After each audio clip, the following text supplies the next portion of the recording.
In today's video, we're back with some more updated NHL trade rumors. Today, we're focusing on 5 teams. We're talking about the LA Kings, the Buffalo Sabres, the Ottawa Senators, the Toronto Maple Leafs, and the Chicago Blackhawks. We'll get into all the latest coming up next.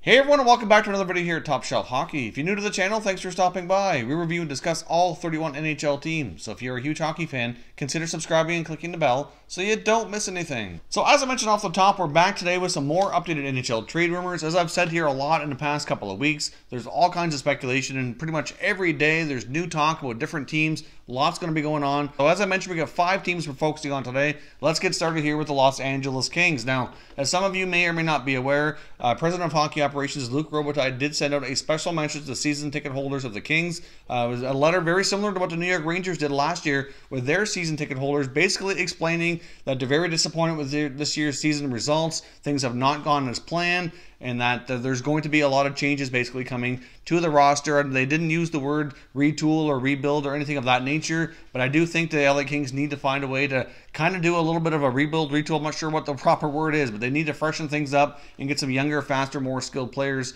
into that lineup. So there's going to be more changes. Of course, we saw Jake Muzzin move over to the Leafs just a few days ago. We saw Tanner Pearson get traded earlier this year. So I do think there's going to be plenty more activity, and there's a lot of guys on that roster that are available and could be moved before the deadline.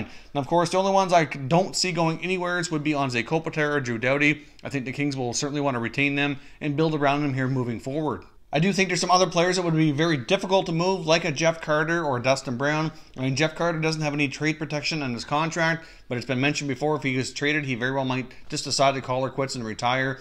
He's 34 years old. He still has this year and 3 more years left at over $5 million. So that very well might not be overly attractive for a lot of teams, even though he very well could be, you know, a veteran presence on a lot of teams helping him in the playoffs. But I think it's possible he's moved, but I do think it's very unlikely that he does, given the situation there. Ilya Kovalchuk's another guy very interesting to take a look at. He's only got 9 goals on the year. Hasn't been quite the season he was hoping for in his return to the NHL. He's got 2 more years left on his contract at over $6 million, so that very well might prove difficult and tricky to move as well.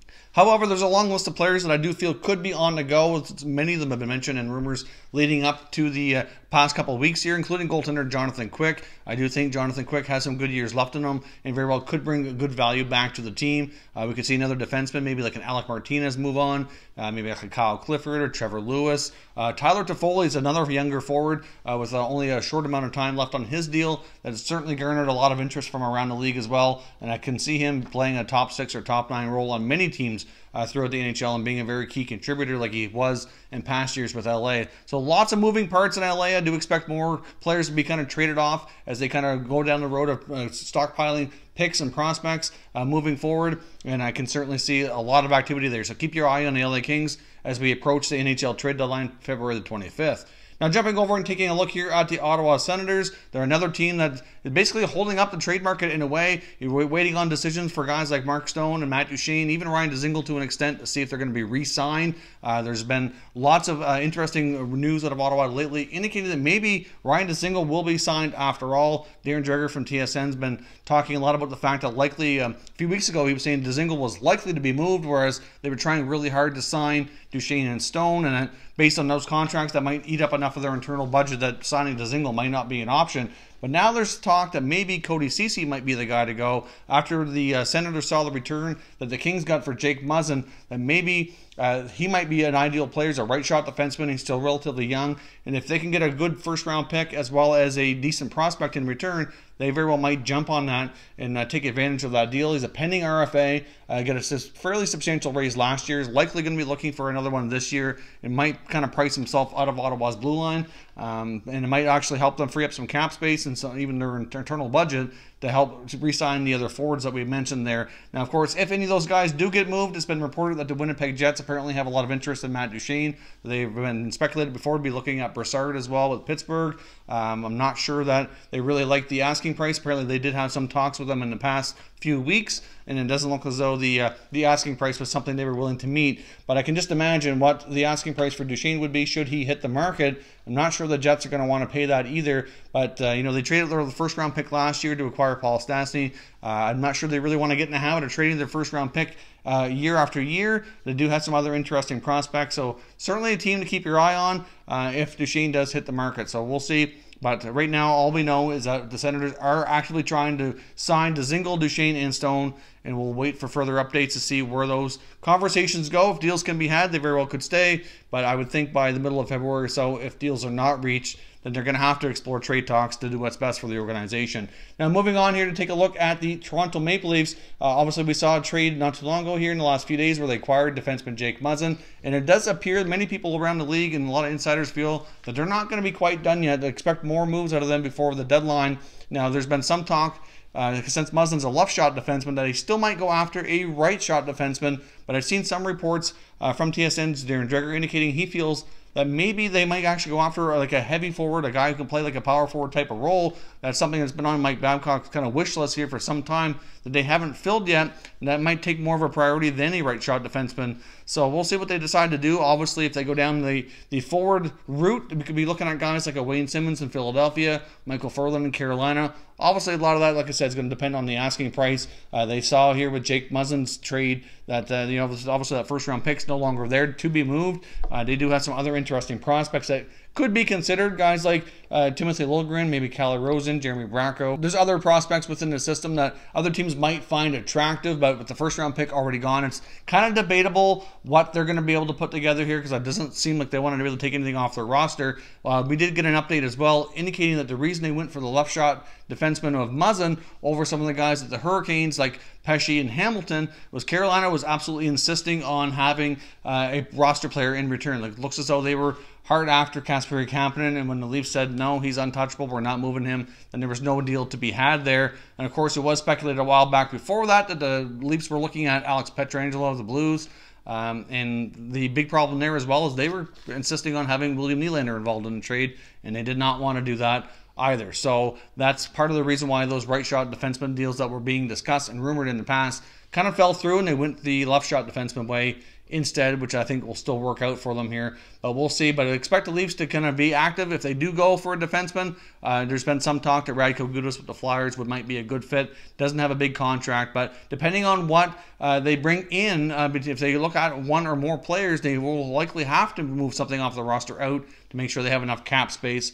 And I'm not sure that's something they really want to do. So we'll see what they decide to do here. But certainly Dubas and company are a team to keep your eye on here as we approach the deadline and see what else they do to try to make the Maple Leafs as strong as they can for the playoffs. Now, as I mentioned as well, I want to touch on the Buffalo Sabres quickly. I don't expect the Sabres to have an overly active trade deadline. I think things are going to be relatively quiet, but one forward that you might be able to find on the move to finish out his contract and finish out his season here with a different club would be a forward Jason Pominville. Now, of course, Pominville played for the Sabres a long time, and then moved on to Minnesota, and then recently came back to the Sabres. Got off to a pretty good start this year. He was scoring quite at a good pace early in the season, but have really tailed off. He's been kind of on a cold streak. His ice time's been decreasing, and then last night against the Stars, he was a healthy scratch. So that's kind of leading many to believe that he's kind of worked his way into the doghouse in Buffalo, and that he very well, if possible, that the Sabres would like to move him for the remainder of the year. Now, in that case, depending on if they don't bother trying to add to their roster, they very well could retain some salary as well to make that a little bit more attractive for teams to take him on and give him a little bit of a new scenery here to finish out his contract. And it's hard to say if he plays in the NHL beyond that or not moving into next season. Now, I mentioned Michael Furlan of the Carolina Hurricanes as well, getting a lot of interest around the league. I mentioned about the possibility of the Leafs maybe having a look at him, but at the same time, they've already had talks with the Hurricanes before on defensemen, and that might prove difficult to have. But other teams that are taking a look at him as well is the Calgary Flames, as well his old club, as well as the Pittsburgh Penguins. Now, of course, the Penguins could use that type of player. The Flames are interested in bringing him back, and like I said before, if the Flames don't acquire him at the deadline, then I wouldn't be surprised to see them maybe make an attempt to bring him back through free agency in the summer. But either way, he's another player getting a lot of attention. He's that grit and sandpaper type of guy who can play the big heavy role and still produce offensively. He's a type of player that there's just not a lot of around anymore, so he's proven to be a hot commodity, and there's other teams interested here. So we'll see what happens, but right now the Flames and the Penguins are showing the most interest, so we'll see what happens and if they're able to meet the asking price of the Hurricanes. Lastly here, I want to touch on the Chicago Blackhawks. Obviously, the Blackhawks are their second year in a row near the bottom of the standings. Things aren't going well. They need to turn this roster over here a little bit. It's been known here that the only untouchables really on that roster are Jonathan Toews and Patrick Kane. although it is very, very unlikely that they would move a player like Alex DeBrincat or young defenseman Henry Yokoharu or even Adam Boqvist as well, who's playing another year of a junior.